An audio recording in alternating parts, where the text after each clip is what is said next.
Okay, it's now October the 7th, 2022, and I'm going to give a quick little update on my baobab tree.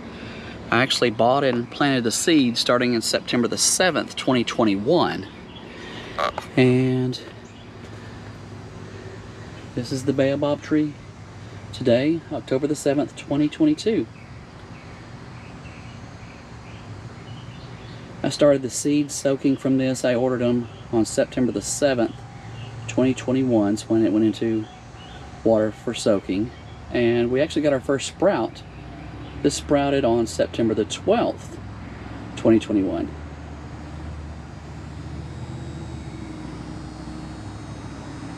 Baobab tree, just a little over a year old now. Thank you for watching the videos, and thank you for subscribing.